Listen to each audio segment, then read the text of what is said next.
Intuition is great, but data always wins. When it comes to your business, don't let emotions cloud your judgment. Take the emotion out of it and focus on the data. Doing this has helped us unlock so many sales in our businesses, and we want that for you. In this episode, we're revealing our simple yet powerful 3-step framework that can be applied to any area of marketing to help you make more sales and grow your brand. My name is Adrian Bonarks, here with my co-host, Carlos Colon. Welcome to the Print On Demand podcast, a show dedicated to helping you make money online with Shopify and Print On Demand.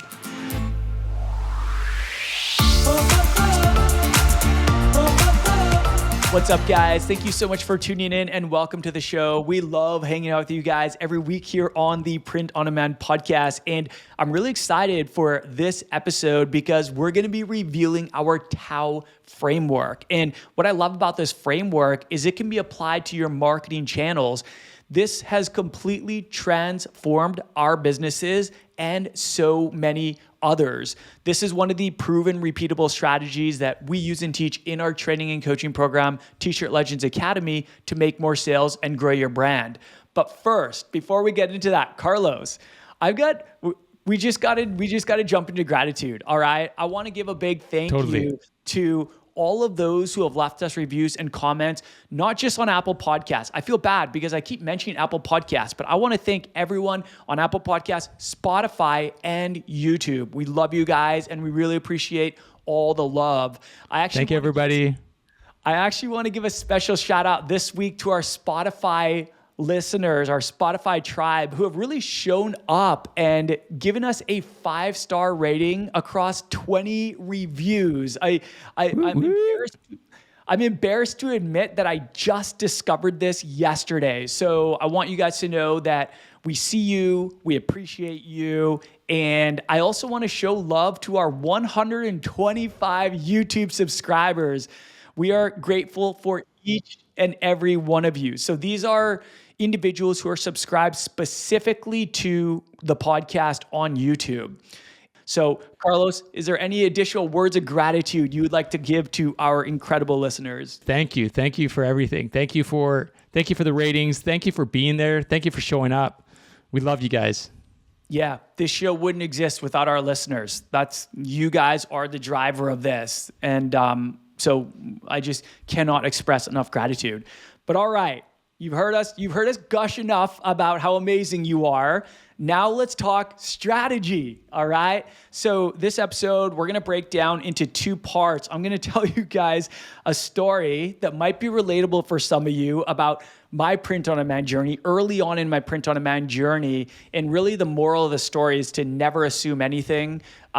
We'll get there. And then the second part is where we'll reveal the TOW framework and how you can apply it to the marketing in your business, all right? So let's just start with a little bit of story time, but I actually want to start by sharing a quote that I heard from one of my mentors, Natalie Ellis, and she said, "Intuition is great, but data always wins."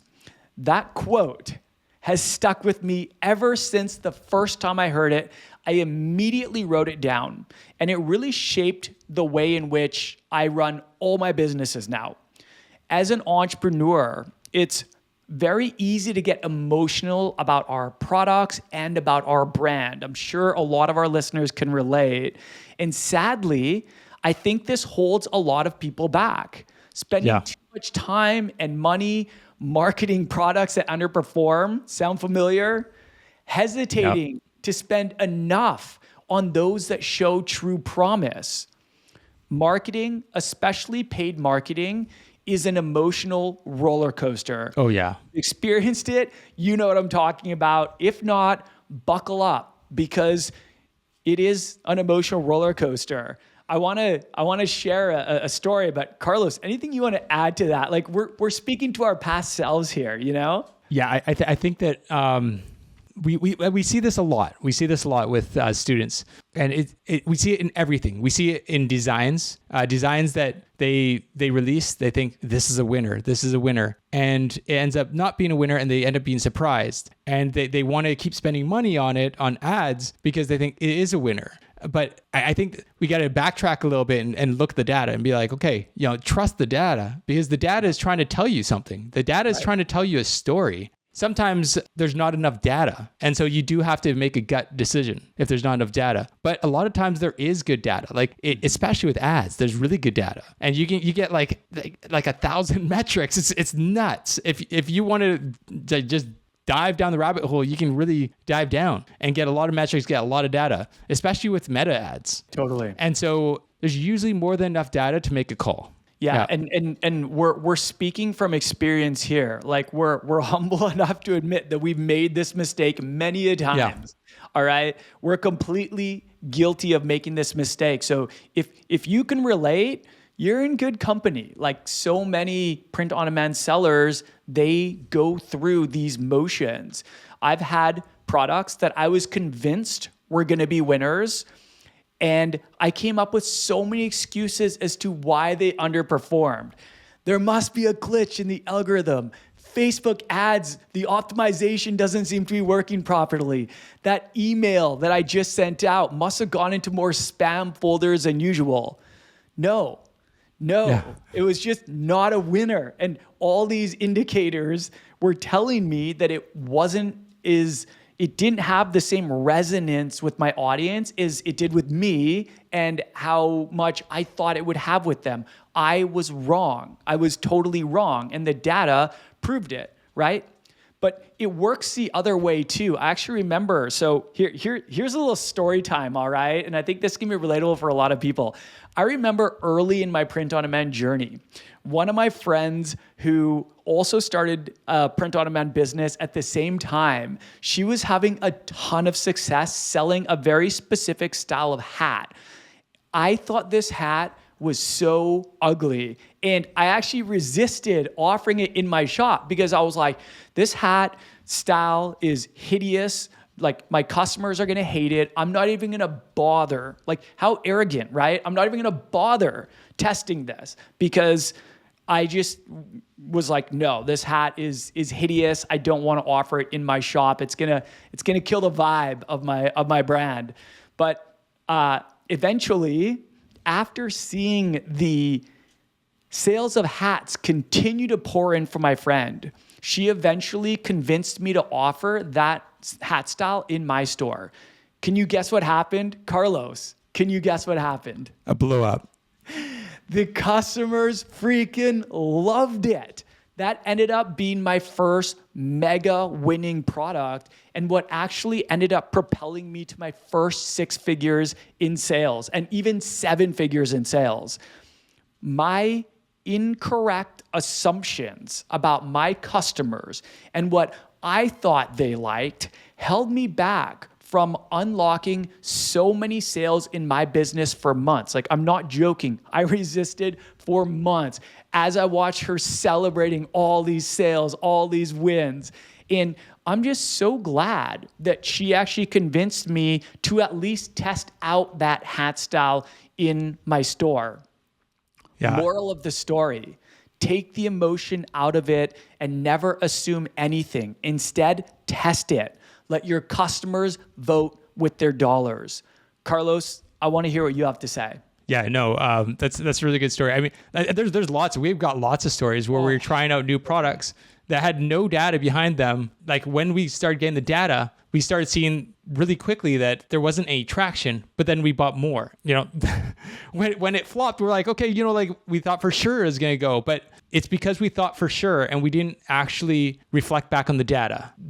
We didn't let the data guide us in our decision. Yeah. We let our psychology get ahead of us, or our gut instincts, our emotions get ahead of us. But yeah, I mean, nobody is totally bulletproof to this kind of fault or this kind of failure. Nobody's totally bulletproof. It's going to happen every so often. The biggest thing I think to remember is that you want to test those assumptions and you don't want to scale based on your gut. right? Right. You can test based on your gut, a low risk test based on your gut, but you don't want to ever scale based on your gut because then it's a lot bigger of an issue. You don't want to go all in. That's gambling. That's just gambling, and we don't gamble. So yeah, use the data to prove yourself right or to prove yourself wrong. Yeah. That's what it comes down to. Look at the data. I wish I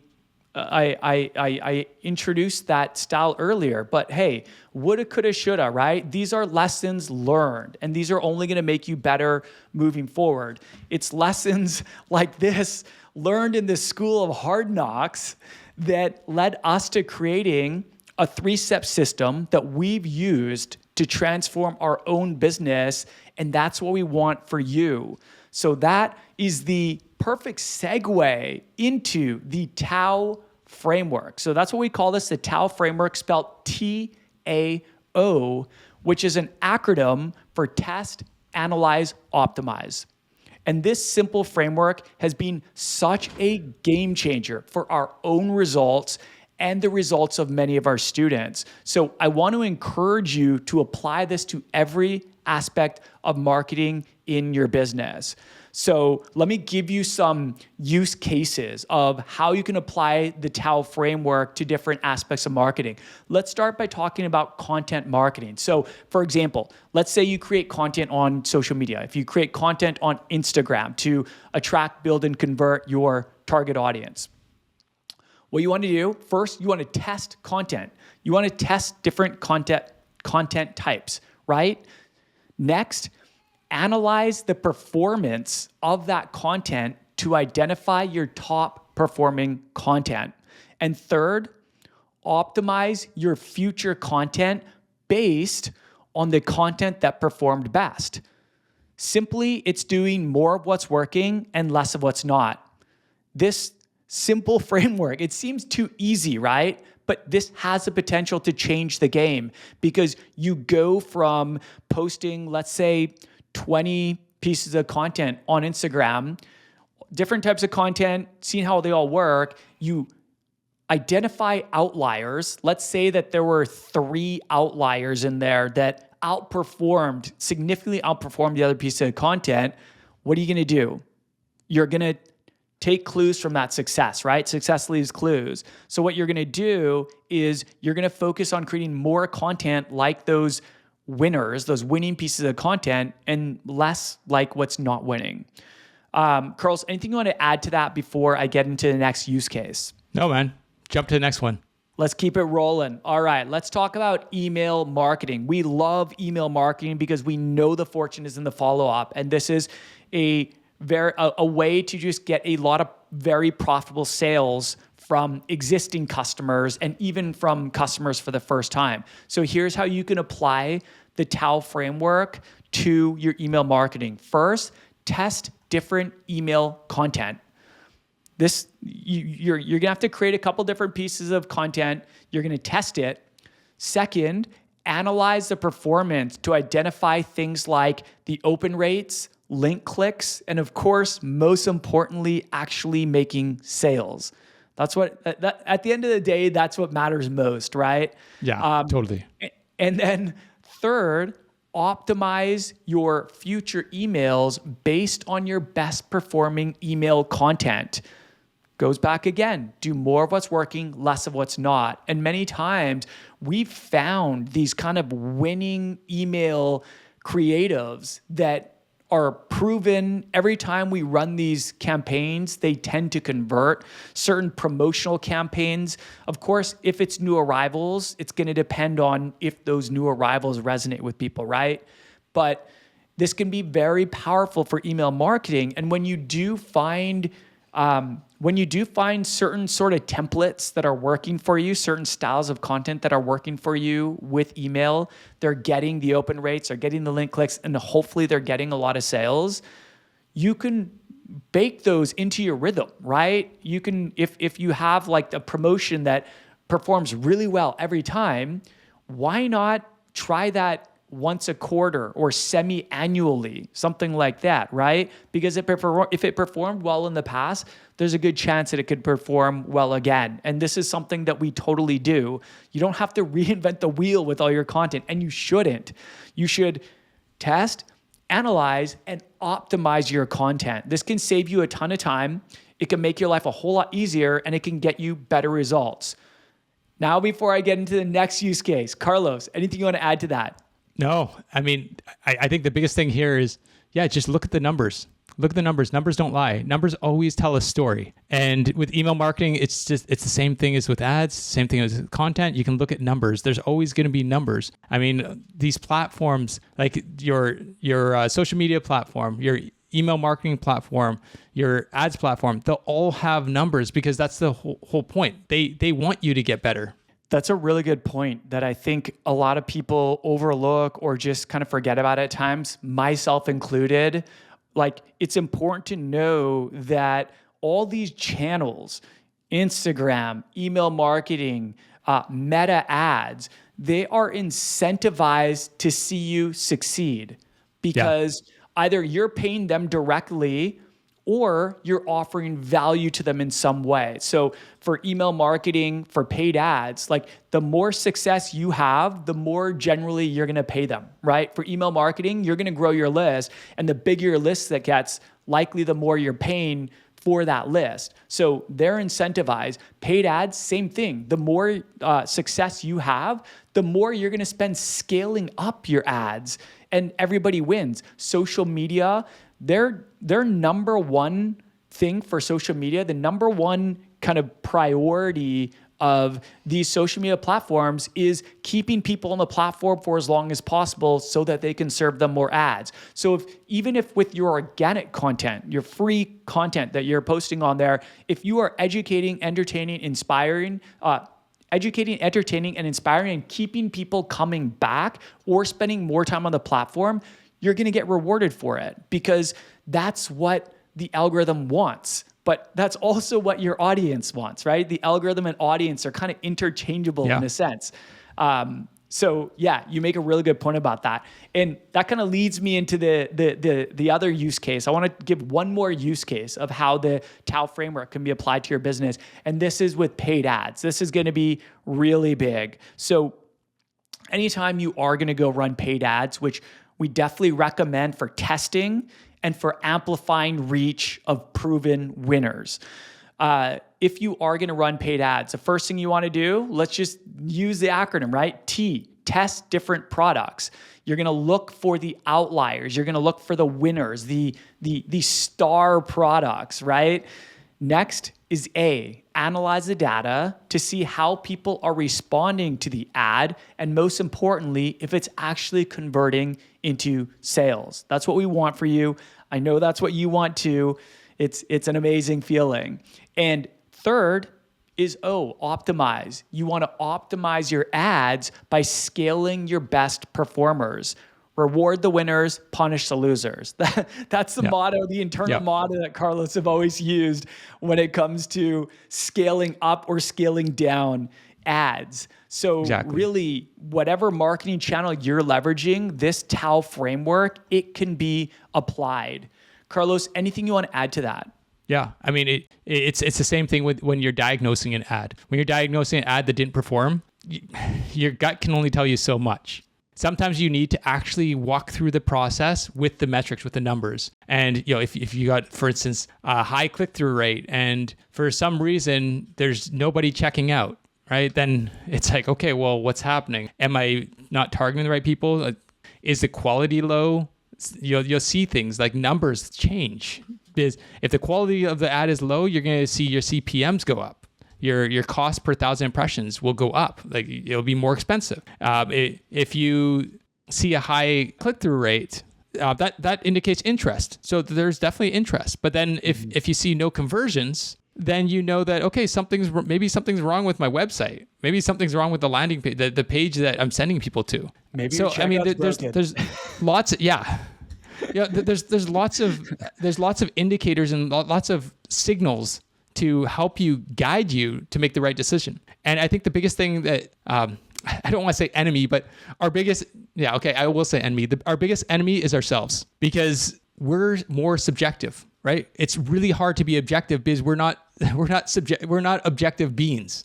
We're subjective. We think with emotions, and so sometimes to break through that noise, you do have to like stick to the numbers and try to make this story with the numbers, so you can get a real clear picture of what's actually happening. Yeah, no, I love that, man. It's so easy to let our emotions cloud our judgment and to overthink everything. Man, this is so common amongst so many entrepreneurs, like constant overthinking. I am so freaking guilty of this. It's not even funny.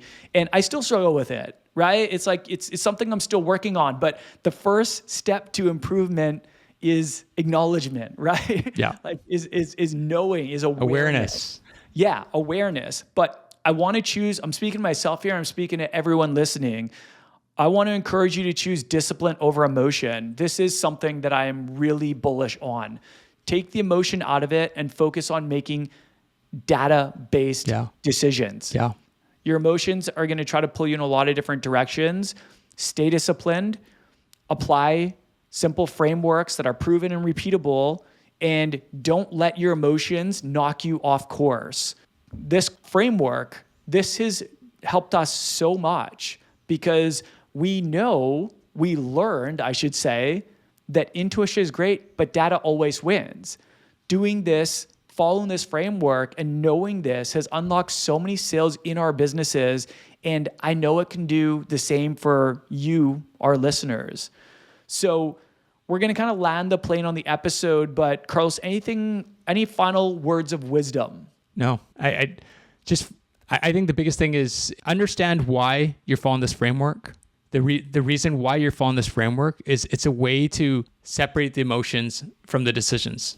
And it's a way to test your assumptions. Yes. And analyze and optimize around that. Yes. One of my favorite books of all time is The 4 Agreements. And one of the 4 agreements is never assume anything. And I do try to live by that principle, even though I'm still guilty of making assumptions at times. That can be applied to every aspect of your life, but it can also be applied to your business. Yeah. Never assume anything, test it. That's what it comes down to. So we're going to kind of wrap things up here. I do want to mention, if you did enjoy this marketing episode, I do recommend checking out our free 60-minute on-demand training called How to Make Your First $10,000 with Shopify and Print on Demand, which we're going to link below in the show notes. There, we reveal the exact strategy that we use and teach that generated us multiple millions in sales. And at the end of the masterclass, we always like to mention this, there is an opportunity to join our training and coaching program, T-Shirt Legends Academy. We're not trying to hide that. We just like to be really transparent about that. This is only for people that are looking for personalized coaching to expedite the growth process, a supportive private community of other ambitious entrepreneurs on the same path. And if you want step-by-step training on our proven repeatable growth system, heavily focused on marketing, then check it out. TLA might be for you. You can determine if it's a fit for you, all right? So you can register for that training by clicking the link below the show notes or by going to ecomlegendsacademy.com/grow. So with that, we're going to sign off. I'm about to jump on a plane. So thank you so much for listening. Remember to start before you're ready, take imperfect action, and know that you're always one design away.